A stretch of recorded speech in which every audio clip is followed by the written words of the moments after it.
Well, we stopped last time in chapter 3 of Ezra where the people were so happy about the laying of the foundations of the temple. Well, the real question comes, if they were so excited about the laying of the foundations, why is there such a gap between 538, when Cyrus issued the decree for the Jews to return home and build the temple, and the second temple was not finished until 516? Why all those intervening years? Well, that's what chapter 4 is going to deal with. We're going to be dealing with chapter 4 through 6, which finishes his first part of the book of Ezra, before we get into the personal ministry of Ezra in chapter 7, as he returns apparently with another deputation of exiles. Now here in chapter 4, there seems to be a parenthesis. Now if you don't see that, there's really going to be a historical problem, because there are kings mentioned that deal with a large period of the Persian history. It seems that the author, not following Western sense of history, picks up in verse 6 through verse 23 with a parenthesis. He's starting out to talk about the problems in the temple not being built. And then he kind of says, well, maybe I'll just survey the whole period and show all the problems through all these different Persian kings that dealt with the rebuilding, not only the temple, but with the walls of Jerusalem. And as you know, Nehemiah is going to pick up with the rebuilding of the walls. So here we have a kind of a historical parenthesis on all the problems dealing with the resettling of the city of Jerusalem. Notice it mentions now when the enemies. Now, the problem with the enemies is that Ezra says that the reason that the temple was not built for all these years is because of the Sanballat, the governor of Samaria, Tobiah, a governor of Ammon, and other cities around there and nations around there were jealous of the Jews and tried to stop them. But Haggai says that it's Jewish apathy that led to this. And so here's two different views on why it took so long. Notice it says the enemies of Benjamin and Judah. It's always been confusing to me about the northern 10 tribes and the southern 2. Well, remember there's 13 tribes after we split Joseph into Ephraim and Manasseh. We count the Levites with the northern tribes. And so the southern 2 are Benjamin, Judah, and very early Simeon was incorporated into Judah. Okay? Heard the people of the exile were building a temple to the Lord. That's the capitalized Lord. So it's Yahweh, the covenant name for God. Remember last time in chapter 3:11, we mentioned the covenant name Yahweh and the covenant verb Hesed, translated mercy in King James, loving kindness in New American Standard. Those two special covenant verbs. Now, they approached Zerubbabel and the heads of the fathers in the household, that would be the elders, and said to them, let us build with you, for we like you, seek your God. And we have been sacrificing to him since the days of Esarhaddon, king of Assyria, who brought us up here.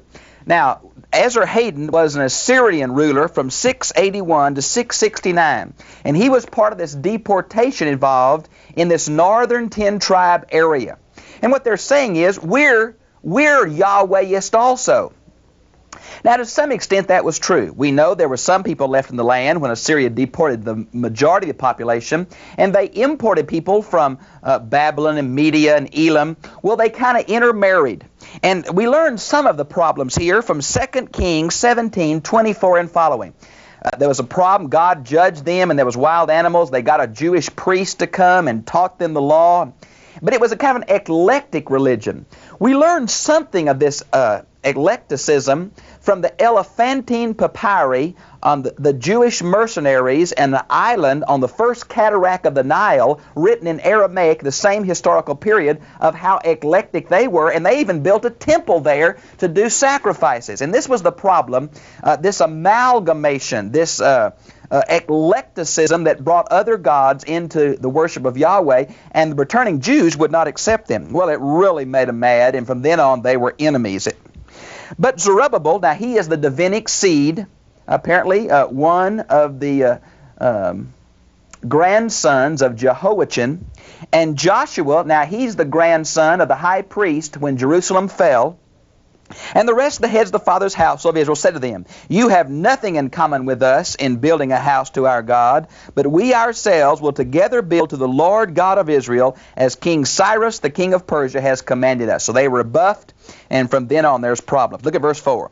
Then the people of the land. Now this word has a variety of meanings. Before the exile, it refers to landed nobility, the rich, powerful men who owned land. After the exile, it refers to the people of the land, the poorest people, the common people, and that's how it's used in the New Testament. Here in this verse, it seems to refer to the Samaritans, the people who had been in the land longer than these returning Jews, okay? Discouraged the people, they weakened their hands instead of strengthening their hands of Judah, and frightened them from building, okay? And hired counselors against them. This is obviously either they bribed someone at court, or maybe some kind of lawyer system was in vogue, but they had some advocates, okay, at court, to frustrate their counsel all the days of King Cyrus and Cyrus II of Persia until the reign of Darius. Now here is that long period. Cyrus II is the first Medo-Persian emperor over this large empire we call Persia. Now Darius II is much later. We've got Cambyses in between, and so he's much later down. Let's see, Cyrus he took over the Medo-Persian Empire, captured Babylon in about 538, 539, right in there close. And then Darius doesn't start until 519 through 486 BC. So it's that long period.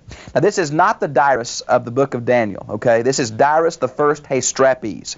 Now in verse 6, the parenthesis starts. Now in the reign of Ahasuerus. Now we know him, Ahasuerus is the Hebrew form of his name, and we think this is the husband of Esther, okay? He is called in Greek Xerxes the First, and he's called in Persian, I'm going to spell it because it's got 4 consonants right in a row, Khshayarshah, okay? And so he goes by all 3 of those names. In the beginning of his reign, they wrote an accusation against the inhabitants of Judah and Jerusalem. Now, Artaxerxes is after Darius I, and so you can tell we're way down in history. We're making a large historical jump. And so in this parenthesis from 6 to 23, we're going to be talking about the rebuilding of the walls of Jerusalem, where in 1 through 5 we were talking about the rebuilding of the temple. Now don't be confused here. Okay? In the days of Artaxerxes, Bishlam, Mithrathah, and Tabeel, which means God is good, and the rest of their colleagues wrote to Artaxerxes, king of Persia, and the text of the letter, look at your Bible in verse 7. Mine was written in Aramaic and translated from Aramaic. Now the New English Bible says it was read aloud in Aramaic. Now I want you to jump down to verse 18 where it says, another document, and by the way, I think there are 3 documents here. There's one in verse 6, there's one in verse 7, there's one in verse 8. I believe there's 3 documents instead of 2. Look at verse 18. The document you have sent has been translated and read before us. Now, why translated? This is Aramaic. The first Aramaic section of Ezra begins here in chapter 6, verse 8, and chapter 4, verse 8, and continues to 6:18. Then it picks up again in this royal or imperial Aramaic in chapter 7, verse 12, and runs through 7:26. Now, Aramaic is a Semitic language. It was used during the Assyrian Empire. It was kept in Babylon as the official language of law. Well, the Persians kept Aramaic, but the Persians did not all speak Aramaic. It was kind of the way of unifying the realm, something of what English is in modern India, because there's so many dialects. That was the way this was. So it had to be translated for the king, apparently, who did not speak Aramaic but spoke Persian.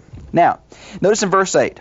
Rehem the commander and Shimshai the scribe. Now we've learned from Herodias, chapter 3, section 128, that the Persians appointed an official scribe for every satrap.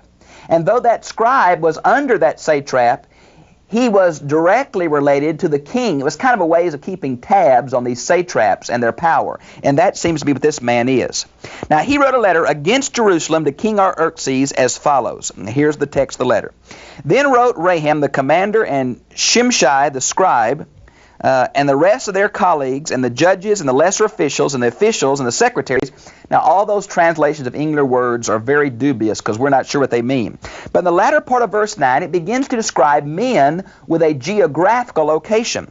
Now, if you look at verse 10, it shows you that what we're doing, the Samaritans are identifying themselves from the geographical locations from which they were exiled under this Assyrian king. Now, my Bible has it Osnappar, but I know him better as Ashurbanipal, an Assyrian king that reigned from 669 to 627. Ashurbanipal. Now, he deported and settled in the city of Samaria. Now, Samaria was the capital of the northern 10 tribes. This deportation was started by the Hittites and continued even through the Persian period. Okay? And then we have a copy of this letter to Xerxes.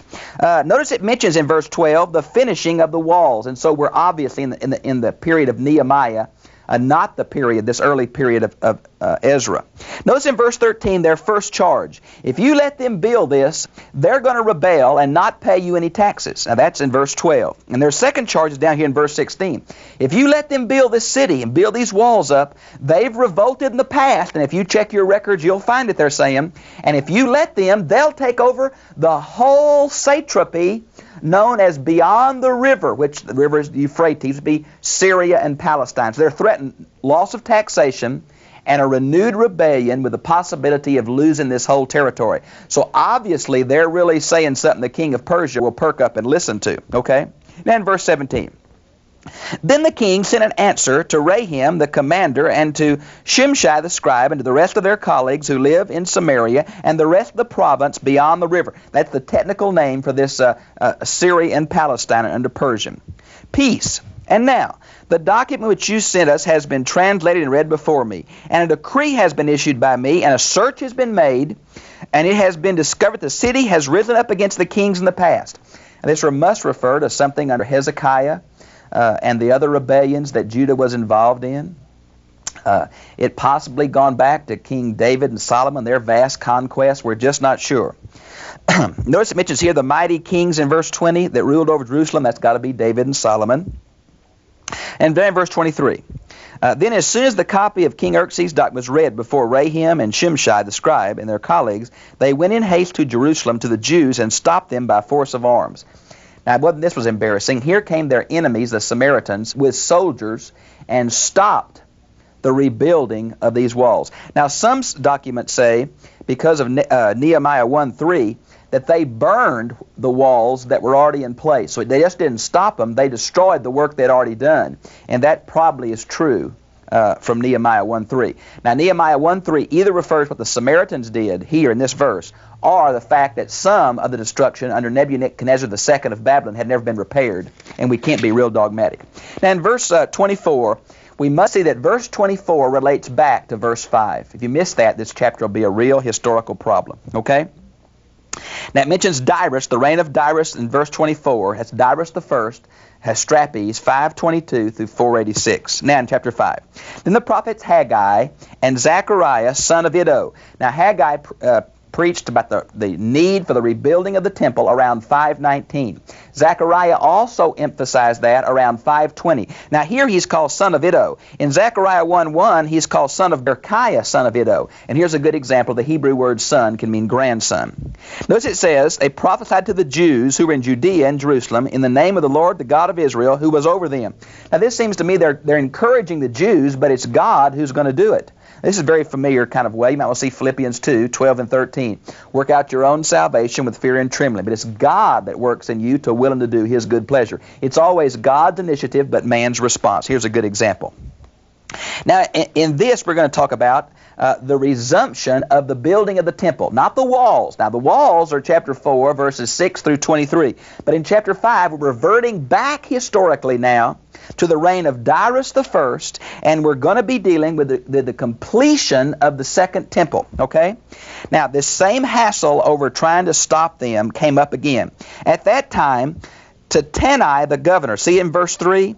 Now, there are several possibilities here. We've learned from documents, Persian documents, that he was not the satrap, a man named Ushtannu was the satrap. But apparently he was an official helper, okay?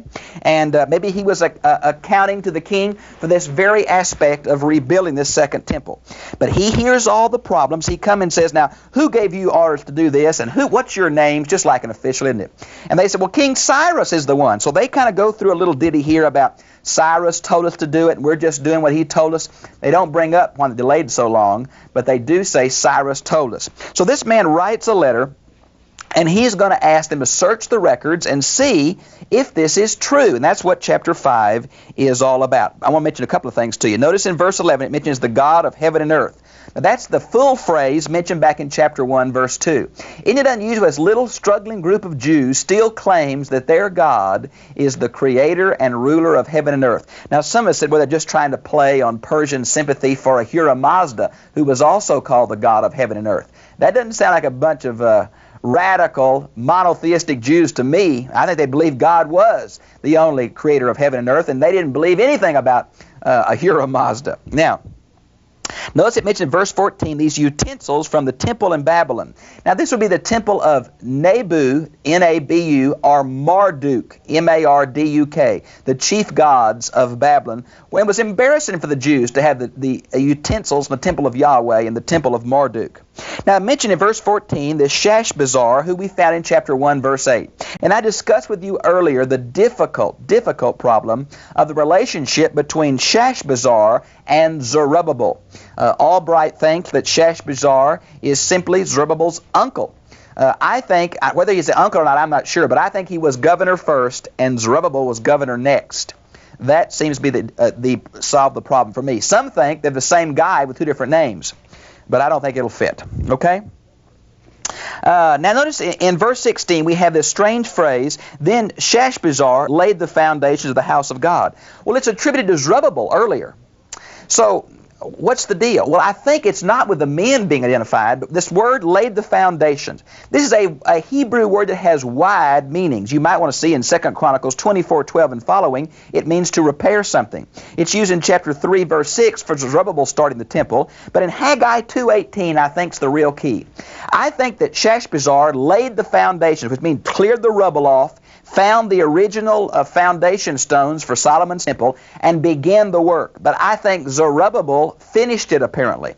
And that's the connection here. Now in chapter 6, we're beginning this discussion about searching for this document of Cyrus II. Then King Darius I issued a decree, and a search was made of the archives where the treasures were stored in Babylon, and in Ecbatana in the fortress. Now, we learn from Exophon in his Cyropedia 8:622 that Cyrus lived in Babylon in the winter, Susa in the spring, and Ecbatana in the summer. We also learn that Cyrus II stayed his first year in Ecbatana. It's a Median capital, more north than the other two. And this where this document was found, okay, which is in the province of Media. A scroll was found. There was written at the following memorandum. Now, remember that this is probably a memorandum that included all the peoples returning home, not just the Jews. And so we're going to quote just a part of it. In the first year of Cyrus, about 538, Cyrus II, the king, issued a decree. Now, we have the Aramaic of this decree in chapter 6 and a Hebrew form in chapter 1. Been a lot of fight if they're the same one. Apparently the Hebrew was what was read to the exiles by the public proclaimers, but the official Aramaic is what's recorded in chapter 6. And that the Jews did not have a copy of this, or they could have stopped the Samaritan accusations real quick. So apparently they had a verbal edict but not a written copy of it. All right? Now, notice it mentions here about the temple in Jerusalem. It's rebuilt to a certain size, verse 3. Its height will be 60 cubits and its width 60 cubits. Now, there's two possibilities here. Number one, Cyrus II didn't want him to go crazy and build too big of a house, so this 60 cubits, if the cubit's 18 inches, you can catch the size. And so it may be a limit on the treasury funds that will be available. But it's probable that from 1 Kings 6:2 that they're trying to build it on the same standard as Solomon's temple. But there seems to be a problem in the numbers here. For although one of the dimensions was 60, the other is not. And so I think we have a copyist error here in the numbers. Notice in verse 4 it says 3 layers of huge stones and 1 layers of timber. Now the huge stones are probably not as big as Solomon's temple, but big enough they have to be rolled instead of carried. Now the 1 layer of wood, from archaeological finds, we learned this was the common way of supporting cement walls, maybe against earthquakes or whatever, but it was a common practice we've learned, and so it fits the history right here. Let me skip down to the end of verse 6 where it says, keep away from there. But the king wrote back and said, you Samaritans, and all, just keep away from the Jews, let them do. They have the right to do it, and the treasury is going to pay for it, which meant their taxation. That was a real blow to them. Not only could the Jews finish it, but the men who were the Samaritans and the Ammonites are going to have to pay for it. Oh, croak. Well, this seems to be a technical term that their accusation against the Jews has been rejected, and they have to stay away from the whole area and not bother with them. Okay? And that seems to be what we're dealing with here. Let me go down to verse 9, where it also mentions about the sacrifices.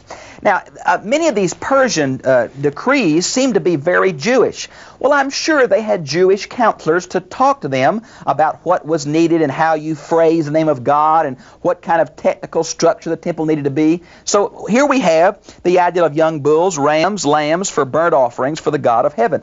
Well, it exactly fits the Old Testament criteria for sacrifice.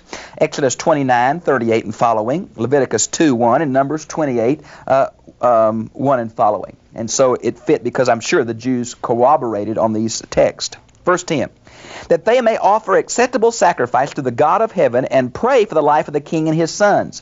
Now that last week when I quoted the Cyrus cylinder, that's what Cyrus wanted. He wanted all these gods put back in the very same place where they used to be, and the sacrifices and temples be restored exactly so the gods wouldn't be mad and they would bless Cyrus. Now we learn from historical records that Darius I, much like Cyrus II, was real conscious of the temple being put back together exactly right, and the exact place, and with the exact form, and the exact sacrifices of all these different gods. So it really fits in the historicity of its day. Now, verse 11, and I issued a decree that any man who violates this edict, a timber shall be drawn from his house. Now, you look at your Bible in verse 11, chapter 6:11, and he be impaled on it. Now, there's 3 possibilities: impaled, crucified, or from the Apocrypha book of 1 Ezra 6:32, hanged. Okay? Now, all of these were capital punishment and a public display. I really think crucifixion may be a real possibility because in Deuteronomy 21:23 is a public curse from God to be publicly killed, and that may be a reference here. We can see it also in Daniel chapter 2 verse 5 and Daniel 3 verse 29. Now chapter 6 verse 12. And may the God who caused his name to dwell there. That is very much like the book of Deuteronomy. It's obvious the Jews are corroborating on this official document. This is the very phrase where God says, no, I'm not going to be worshipped in Gilgal. I'm not going to be worshipped in Shechem. I'm not going to be, worshipped in all those other places. I'm going to be worshipped in Jerusalem. And that's this little phrase, caused his name to dwell there, which later meant, of course, the temple. Now, let's see. Let me skip down to the end of verse 14 where these kings are mentioned again. Cyrus II, Darius I, and Artaxerxes I. Now, Artaxerxes I is under Ezra, Nehemiah, the rebuilding of the walls of Jerusalem. Darius I is Haggai, Zechariah, and this first part of Ezra under Zerubbabel and Sheshbazzar, which is the rebuilding of the temple. The temple will be finished in 516. That's what verse 15 is talking about. The finishing of the second temple. Okay? Now, from 538, issuing the decree, to the finishing of the second temple in 516 is the period we've dealt with here, although it had been that historical parenthesis that covered a much bigger period. Now, verse 16. Then the sons of Israel, the priests, the Levites, and the rest of the exiles celebrated the dedication of the house of God with great joy. This word dedication, you know it as the word Hanukkah, which came to be the Jewish holiday later on in history when Judas Maccabeus got the temple back from Antiochus IV Epiphanes and instituted this middle December festival of lights that we call Hanukkah, but the Hebrew word means the dedication. And they offer the dedication. Look at the 1,000 bulls, 200 rams, 400 lambs. You say, what? That's elaborate. If you look at Solomon's, which they're trying to parallel Solomon's temple, the way they constructed it, the size, the terms, and all of that, the day they begin it and everything, it's very meager, very, very meager. Notice the book of Moses is mentioned in verse 18. Now, we learn from the book of Moses that the priests are going to take turns. But it was David who issued and made the 24 divisions of the Levite priest and when they would serve. So it's in the law of Moses, but David divided it up. And that's what verse 18 is all about. And in verse 21, notice that a large group is going to be included in this first Passover. The temple has just been finished. They're going to have a dedication, and the Passover comes very quickly. And they're going to let other people join in. Now, this is very important to balance the exclusivism that seems to be present in not letting the Samaritans participate. They wouldn't let the Samaritans participate because they were still idolaters to a large extent. But anybody who had purified themselves or separated themselves from the impurity of the nations of the land could join them. Now, some say this refers to the Jews who were left in exile and left in the land and were not exiled. Some say it refers to the resident aliens, but I really think what it's talking about is proselytes. If there was any foreigner there who had been circumcised, who had baptized himself, and was ready to be a part of a sacrifice, was welcome. Now, this is a good balance to this radical exclusivism. God has always loved the nations and wanted to be a part. But there was some criteria in the Old Testament, as there are criteria in the New. Now, in verse 22, there is a real problem in the word the king of Assyria. It doesn't seem to fit historically unless it's another name for the king of Persia. So it's either a copyist error. It's very early because it's in the Septuagint. It's either a copyist error or we don't know why it's there. Well, next time we're going to deal the personal life of Ezra in chapters 7 and 8. I've enjoyed being with you, and I'll see you again, same time, same place next week. God bless you.